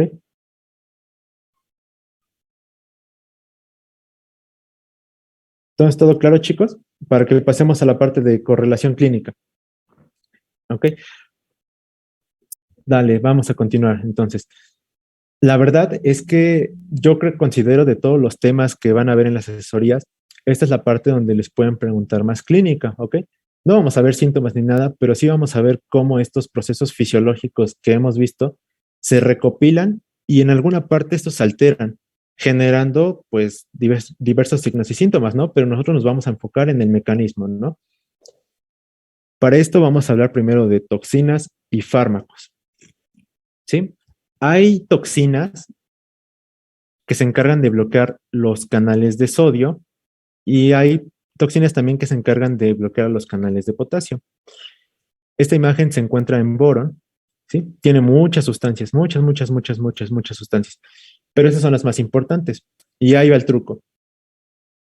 Recuérdenlo, si inhibimos nosotros los canales de sodio, pues no se puede generar un potencial de acción, ¿ok? Y recuerden que necesitábamos generar un potencial de acción para activar nuestros canales de calcio voltaje dependientes. Entonces, para empezar, si no se genera un potencial de acción en el botón sináptico, no se activan los canales de calcio. Y si no se activan estos canales de calcio, pues la célula no lo puede detectar y por lo tanto las vesículas no se pueden fusionar y por lo tanto no se puede liberar el neurotransmisor. Entonces, digamos que el bloqueo de los canales de sodio lo bloquea, ¿no? Desde el inicio. ¿Qué sustancias específicas? Pues tenemos a la tetrodotoxina y a la saxitoxina, ¿ok? Que probablemente ya hayan visto el potencial de membrana y el potencial de acción, ¿ok? ¿Sí? Que la tetrodotoxina es una toxina perteneciente al pez globo que se consume en la comida japonesa y es la razón por la que muchas personas mueren al día de hoy de esta toxina y la importancia de que nosotros debamos de conocerla. Y por otro lado, la dendrotoxina, ¿sí? Que bloquea los canales de potasio, ¿sí? Que se encuentran acá. Y recordemos que necesitábamos regresar a nuestro potencial de membrana en reposo, ¿no? O sea, parte del potencial de acción y de lo que vieron ayer es que también debía de haber una repolarización. Entonces, si se bloquean estos canales de potasio, pues no puede existir. ¿Dónde se encuentra la dendrotoxina? Pues en estas dos serpientes, ¿sí? Llamadas mambas. Afortunadamente no son especies endémicas de México, son serpientes africanas, pero que sepan que el proceso sináptico o esta liberación de neurotransmisores se puede bloquear de distintos mecanismos. Ahora, ojo chicos, mucha atención. Yo les voy a lanzar una pregunta y quiero que me contesten si sí queda claro o no. Y es la siguiente. Y esta sí seguro es pregunta de examen. A ver, la toxina tetánica y la toxina botulínica, ambas sabemos o podrán haber escuchado que ambas inhiben la liberación de vesículas, ¿ok? Inhiben la liberación de vesícula y por lo tanto del neurotransmisor, ¿ok? Pero hay una toxina que nos genera parálisis flácida y hay otra que nos genera parálisis espástica. ¿Alguien conoce o sabe, ya queda claro cuál es el mecanismo por el cual lo pueden lograr? O sea, si ambas inhiben la liberación de neurotransmisores, ¿por qué esta discrepancia, no? ¿Por qué una genera contracción y por qué la otra flacidez? No, es una pregunta muy interesante que realmente, yo les seré sincero, cuando yo estaba cursando las materias, me costó mucho saberlo, ¿ok? Pero vamos a explicarlo. Tenemos aquí nuestra sinapsis, ¿ok? Vamos a empezar a hablar sobre la toxina tetánica. Ahora, si su mecanismo de acción es inhibir la liberación de vesículas, ¿cómo lo hace? ¿No? Ah, bueno, pues es que va a afectar a la sinaptobrevina, ¿sí?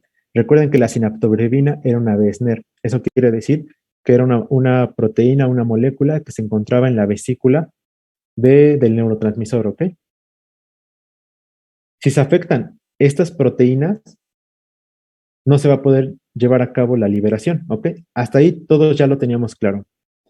La diferencia entre la toxina tetánica y la toxina botulínica es el sitio de acción, es decir, la neurona en donde van a funcionar.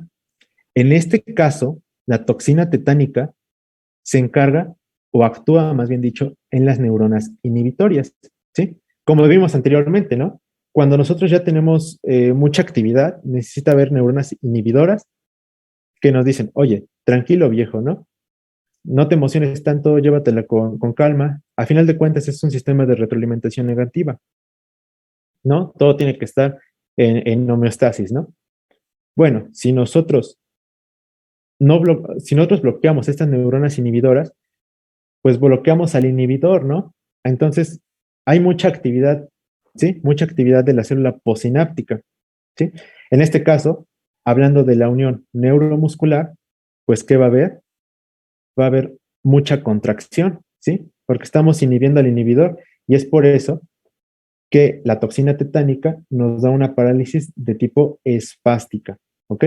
Todos los músculos se vuelven rígidos, como si estuviéramos contrayéndonos, ¿sí? Y ahí podrán escuchar que risa sardónica, no, que de los músculos masticadores, pero a final de cuentas es una parálisis de tipo espástica. Ahora, a diferencia de la toxina tetánica, la toxina botulínica tiene un mecanismo de acción diferente y un sitio de acción. La toxina botulínica afecta también a la sinaptobrevina, pero también a la SNAP25, que era una TESNER. Entonces, esta afecta tanto a las T como a las B. ¿Ok? Quédense con eso. Ahí se podrán hacer bolas de que boron dice que afecta a todas y que depende del tipo, pero a final de cuentas afecta a los dos tipos de moléculas, ¿sí? A las BESNER y a las TESNER. ¿Ok?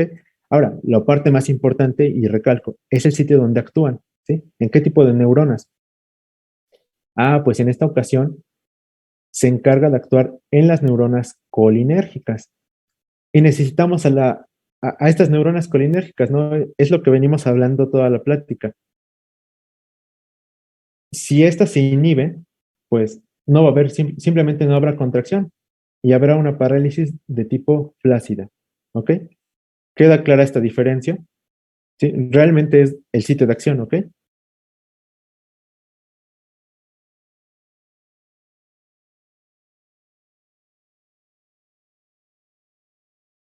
Ok, todo claro, ¿no? Entonces, eso sí ténganlo muy en cuenta, siempre va a ser pregunta de examen y háganlo por nosotros, ¿no? Muchos de los que estamos acá la contestamos mal en nuestros tiempos, pero bueno, ahora vamos a ver unas últimas dos enfermedades que nos menciona el libro de Gano. No vamos a meternos en los síntomas, pero ustedes habrán escuchado sobre la myasthenia gravis, probablemente, y algo no tan conocido llamado síndrome de Lambert-Eaton, ¿no? Entonces, ¿qué hace la myasthenia gravis, no? En estos dos síndromes va a haber flacidez, va a haber debilidad muscular, la persona se siente muy cansado, probablemente no se pueda poner de pie.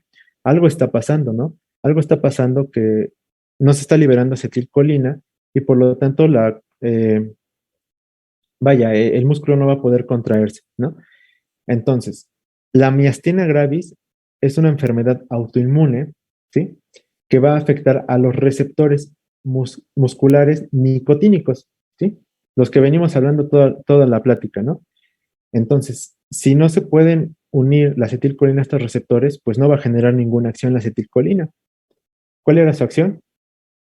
Pues verán mañana, ¿no? Más a profundidad cómo es que genera la contracción. Pero a final de cuentas, todo este proceso se rompe simplemente porque hay anticuerpos que destruyen estos canales, estos receptores.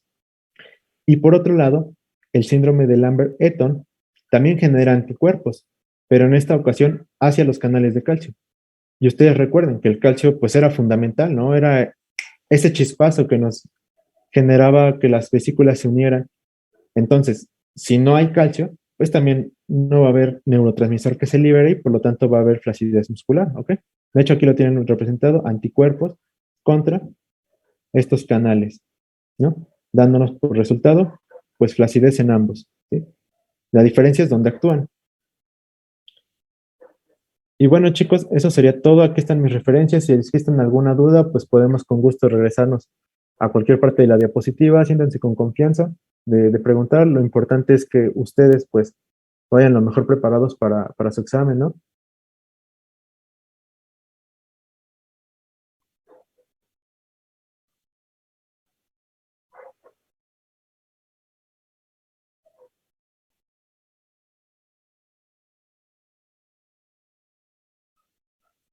Ah, ok, le regreso a la diapositiva anterior.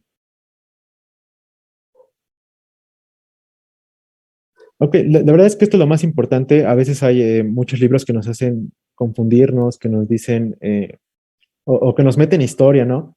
No sé si ustedes habrán leído alguno, Recording stopped.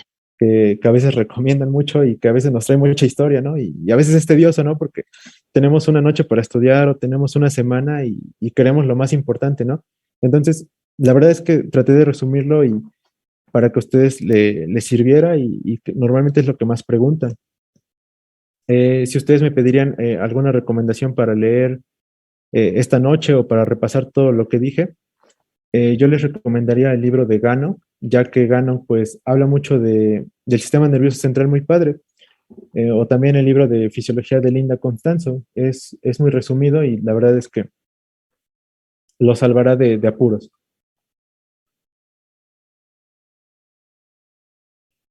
Ah, mira, hay una pregunta. Sobre los receptores de acetilcolina, ¿los nicotínicos son propios del músculo? Sí, recuerda, mira, lo voy a pasar a la diapositiva.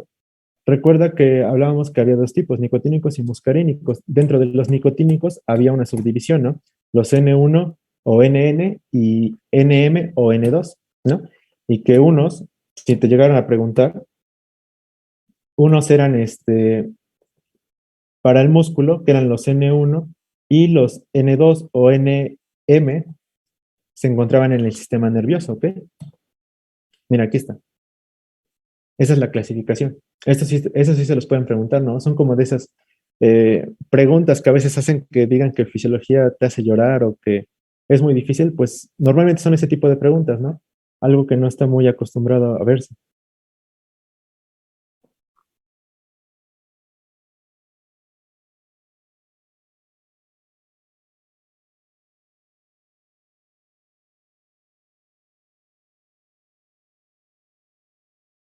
Ah, ok, mira, ve, igual aquí los muscarínicos están representados, ¿sí?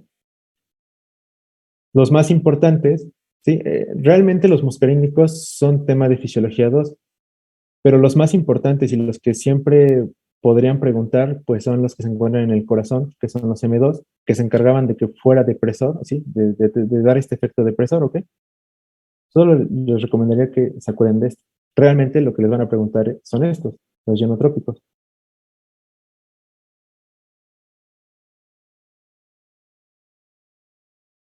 Los muscarínicos siempre son metabotrópicos. Sí, recuerda que muscarínico y nicotínico hace específicamente alusión a los receptores de acetilcolina. Los nicotínicos son ionotrópicos y los muscarínicos son metabotrópicos. Ojo, pero esto solo para acetilcolina y siempre va a ser así. ¿Ok? Puedes poner la antepenúltima, claro.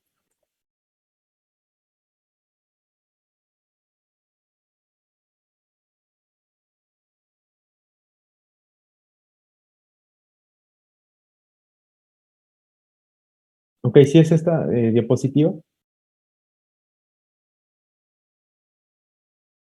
Luego hay otra pregunta que dice, ¿los potenciales excitadores posinápticos también son de la célula posináptica? Sí, recuerda que esos potenciales, los potenciales posinápticos inhibidores, son propios de la célula posináptica. ¿Por qué? Pues porque el neurotransmisor, recuérdenlo, se libera de la célula presináptica y sus receptores se encuentran en la célula posináptica. Entonces, esos receptores posinápticos son canales, ¿no? Recuerden, yo les dije que eran canales y a final de cuentas terminaban abriendo canales, ¿no? Entonces esos canales abiertos pues generan un flujo de iones o entrada de iones y esa entrada de iones pues a final de cuentas termina generando ese cambio en el potencial de membrana en reposo y bueno, lo que ustedes ya vieron, ¿no? Después cambios en el potencial de membrana en reposo, Si llega al umbral, pues es potencial de acción. Claro, ¿puedes repetir lo de GABA y glutamato? Sí. Pues recuerda, mira, ambos son neurotransmisores, ¿ok? La diferencia es que uno es excitador y otro es inhibidor, ¿sí? GABA es inhibidor, glutamato es excitador. Ahora, en cuanto a inhibidores, hay una diferencia, hay otro neurotransmisor que les podrían preguntar, ¿no? GABA y glicina. Glicina también es inhibidora.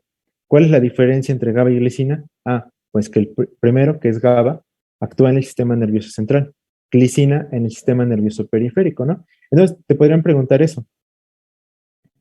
¿Cuál es el principal neurotransmisor inhibidor que se encarga en el sistema nervioso central, ¿no? Ah, pues es GABA. Si te preguntan, ¿cuál es el principal neurotransmisor excitador en el sistema nervioso central? Es glutamato. Ahora, otra pregunta que te pueden hacer es, ¿cuál es el principal neurotransmisor inhibidor en el sistema nervioso periférico? Ah, pues ahora es glicina. ¿Ok? Ahora, ¿cuál es la diferencia? Pues la entrada de iones que permiten, ¿ok? GABA permite la entrada de cloro. Entonces, recuerden, si nosotros le metemos cargas negativas al interior de nuestra célula, pues su potencial de membrana en reposo se hace más negativo, ¿ok? Entonces, si nosotros nos alejamos del umbral, o sea, bajamos el potencial de membrana en reposo, nos va a costar más llegar al umbral, ¿no? Entonces, tendríamos que aplicar un estímulo más fuerte. Entonces, eso quiere decir ya en palabras simples que hay menor excitabilidad, ¿no? Nuestra célula se vuelve menos excitable. Es por eso que es inhibidor. Caso contrario de glutamato. Glutamato, como se pueden dar cuenta, permite la entrada de sodio y la salida de potasio, ¿no? Y justamente son estos dos iones que hablaban de potencial de acción. Si entraron a la plática de ella, justamente estos dos iones son los que rigen el potencial de acción.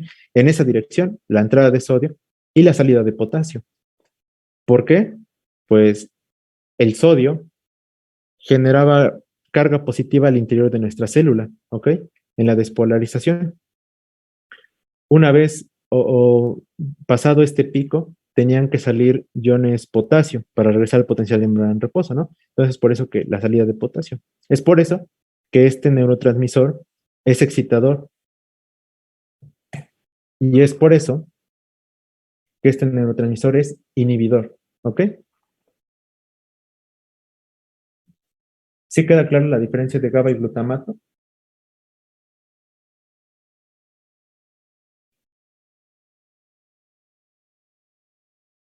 Ok. ¿Puedes repetir cómo funciona la toxina botulínica? Claro.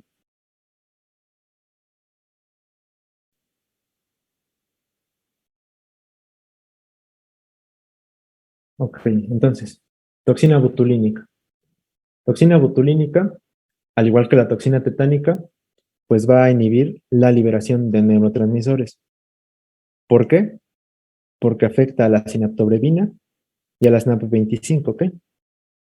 Tal vez esto no sea tan importante aprendérselo, pero sí bueno saber que afecta tanto a las SNRP como a las SNRT, ¿ok? Entonces, ya inhibe esta liberación de neurotransmisores. ¿Pero en qué células, no? ¿En dónde actúa? Ah, pues aquí, a diferencia de la toxina tetánica, la toxina botulínica actúa en neuronas colinérgicas, ¿no? Y recuerdas que necesitábamos esta acetilcolina. Entonces, si no existía este neurotransmisor, pues no se lleva a cabo la activación del músculo, ¿no? Y podrías inferir que tampoco la contracción, ¿ok? Que es tema del día de mañana. Por esta razón es que hay parálisis, ¿sí? A diferencia de la otra, ¿no? Que la toxina tetánica inhibe a la neurona que se encarga de inhibir. Entonces, si inhibimos al inhibidor, pues va a haber pues mucha contracción, ¿no? Es como un niño chiquito, ¿no? Un niño chiquito que está en el parque y que está dando lata, ¿no? Entonces, si no está su mamá que lo regañe, o bueno, no que lo regañe, pero sino que le diga que se esté quieto, pues ese niño va a estar destruyendo todo, ¿no? Algo así sucede con la contracción.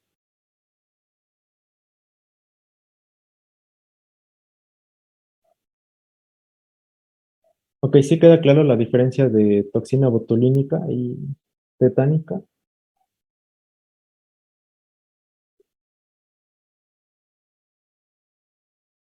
Ajá, luego la siguiente pregunta que dice, la unidad motora va a ser el conjunto de uniones neuromusculares. Es correcto, ¿sí? Es correcto. Miren, lo pueden apreciar aquí. Unidad motora, aquí se refiere simplemente a un axón, pero tiene muchas ramificaciones, ¿sí? Que terminan en botones sinápticos. Y dijimos que la unión entre un botoncito sináptico con una fibra muscular es la unión neuromuscular. Entonces, sí está bien dicho, y de hecho podría preguntarte algo similar, ¿no? Pero ya, qué bueno que ya lo domina. La siguiente pregunta es, mm, ¿podría poner la diapositiva donde estaban los tres grupos de división de los neurotransmisores? Claro,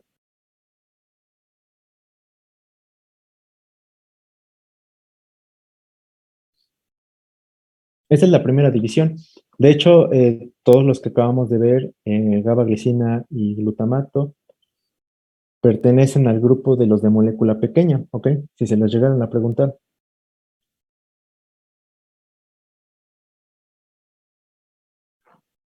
La sinaptodapina es la proteína de detección de niveles de calcio, ¿verdad? ¿Es así? Es verdad. Es el sensor de calcio, ¿ok? Eso quiere decir que nos dice si hay suficiente calcio adentro de nuestra célula o no lo hay para poder iniciar la liberación de neurotransmisores, ¿ok? Es correcto.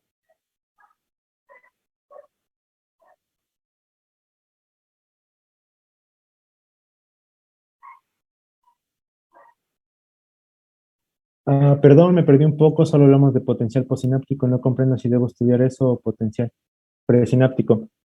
No, no, no, no te confundas, realmente es lo que les decía, debemos de concentrar el estudio un poco en lo que más nos puedan preguntar. Realmente, si ustedes pueden, o bueno, agarran un libro de fisiología, dependiendo con el profesor que estén, este tema de sinapsis es muy largo y a veces incluso se divide en dos grandes capítulos, ¿no? Por ejemplo, nos vamos a Gano y hay un capítulo de precisamente de cómo se liberan estas vesículas y de otro específicamente de neurotransmisores, ¿no? Entonces, yo te recomendaría simplemente estudiar estos potenciales posinápticos, ¿sí? Potenciales posinápticos excitadores e inhibidores. ¿Por qué? Porque recuerda que gracias a los procesos tanto de sumación temporal como de sumación espacial, nos van a desencadenar un potencial de acción. Ahora, ¿cuál va a ser la importancia de todo eso? Pues mañana lo van a ver, ¿no? Este tema es la conexión de pasar de lo molecular, ahora sí algo, vaya, algo más grande, ¿no? Como es la contracción muscular. Entonces, esa sería mi recomendación respecto a eso.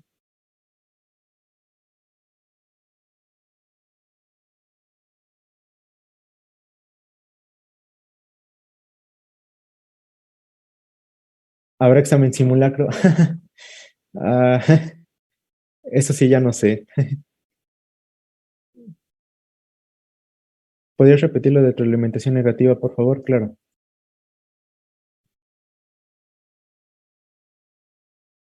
Bueno, yo les daría una recomendación de si tienen algún libro que traiga preguntas. Hay algunos libros de fisiología que en la parte final traen preguntas.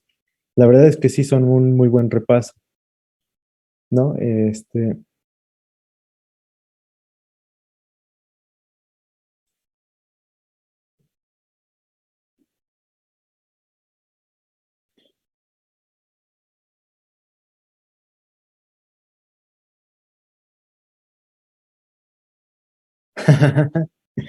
Les invitamos unos chetos. No, no, chicos, a todos nos toca llorar por fisio. Pero bueno, al menos ustedes tienen asesorías. En mis tiempos no había. Bueno, va, lo de retroalimentación negativa. Ok. Tienes aquí. Recuerda que a grandes rasgos, este sistema de retroalimentación negativa que hablamos en medicina, lo van a ver en endocrinología, lo van a ver, probablemente ya lo hayan visto en bioquímica, ¿sí? Es cuando la, un sistema excitado, ¿sí? Excitado, un sistema excitado genera, es como un carro, ¿no? Imagínate que un carro, ¿no?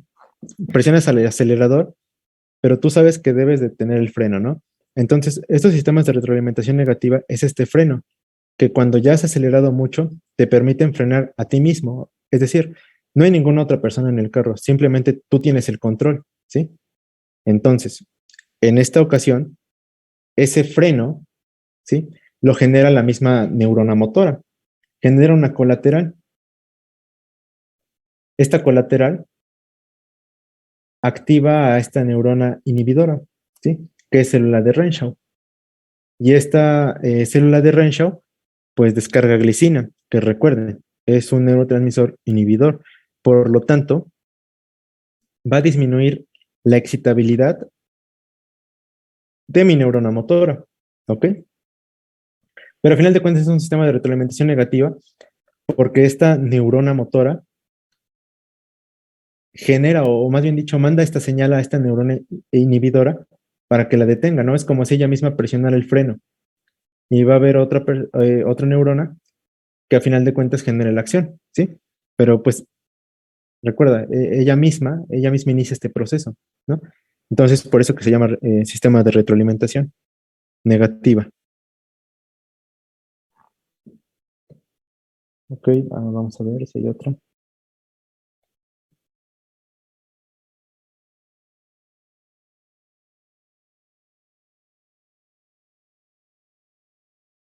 A la tabla de neurotransmisores, claro.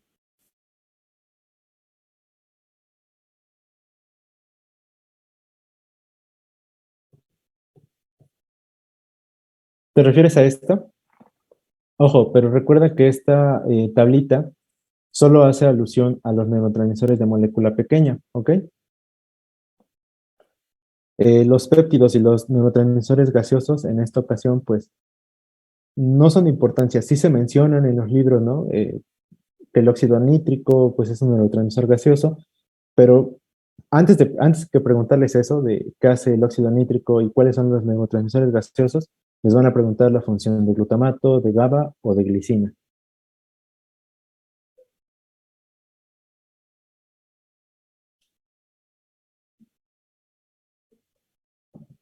¿Podrías poner la diapositiva de GABA? Claro.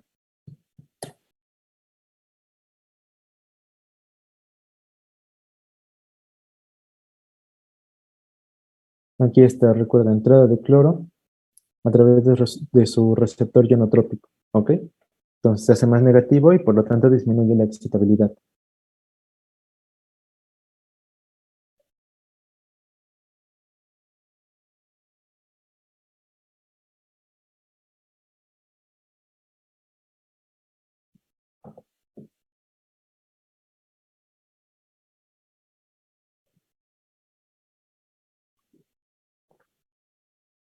Una pregunta es que en teoría nos explicaron que las proteínas SNERV son la sinaptobrebina y las SNERT son SNAP25 y sintaxina 1.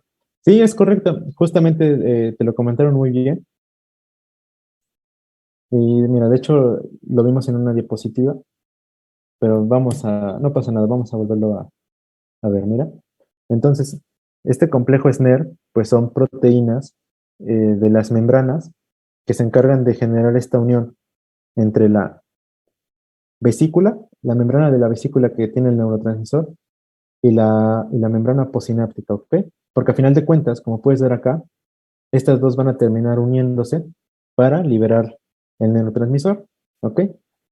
Ahora, estas proteínas funcionan en un proceso muy largo y muy complejo que dudo que les pregunten, o al menos en mi caso no lo hicieron, pero que sí les pueden preguntar cuáles son, ¿no?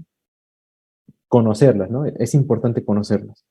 Entonces, T hace alusión a que son de la membrana presináptica, ¿ok? Marcado con el azul, mira aquí, azulito y azulito. Y las B es NER, B de vesícula, ¿ok? Es más fácil aprenderlo así. ¿Vesícula de qué? Vesícula del neurotransmisor. Igual aquí, mismo color negro, de color negro, ¿ok? Y bien, como tú comentaste en el chat, SNER-B es sintaxina 1 y SNAP25 y SNER-T, sinaptobrebina, ¿ok? Ahora, ¿cuál es la importancia de eso? Pues ya lo vimos, ¿no? Que tanto toxina tetánica como toxina botulínica las inhiben, ¿sí?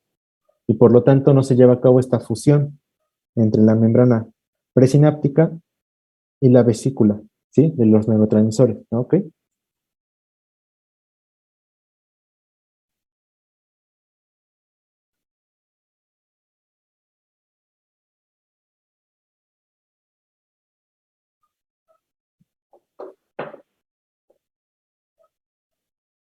La diapositiva de glutamato, claro. A ver,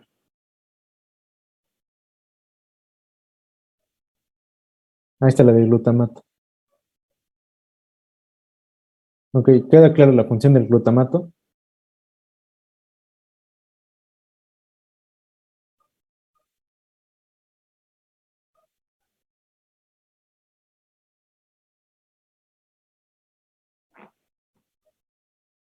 Ah, mira, dice, es que en la diapositiva están al revés, yo también me confundí.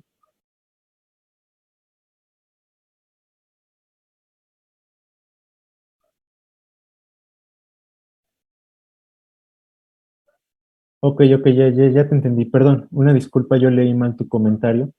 Es correcto, están al revés, ¿sí? Recuerda, la SNER-T es la sinaptobrebina, ¿ok? Y la SNER-V o B son SNAP25 y sintaxina. Es al revés a como tú pusiste el comentario, ¿ok? Una disculpa, leí mal tu comentario. Sí, simplemente están al revés.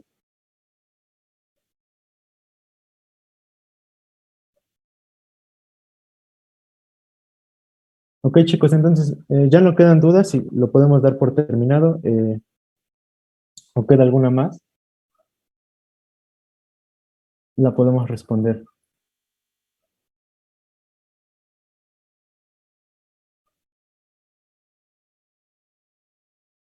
Ah, es correcto, deberían de seguir a la página de fisiología en Facebook y en Instagram. La verdad es que suben muchas preguntas y sirven para practicar con buena dificultad. Y éxito en su examen, hoy tal vez desvélense estudiando, no es sano, pero a veces sí se necesita, prepárense un cafecito, relájense y siempre crean que ustedes lo pueden lograr, ¿no? Aunque a veces pues nos estresamos, estamos a punto de llorar porque se nos junta mucho el trabajo, pero chicos, ustedes pueden, aprovechen las asesorías y pueden entrar a todas las que hay.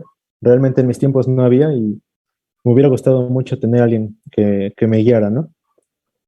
Entonces, éxito chicos, les deseo lo mejor y muchos dieces y nueves el sábado.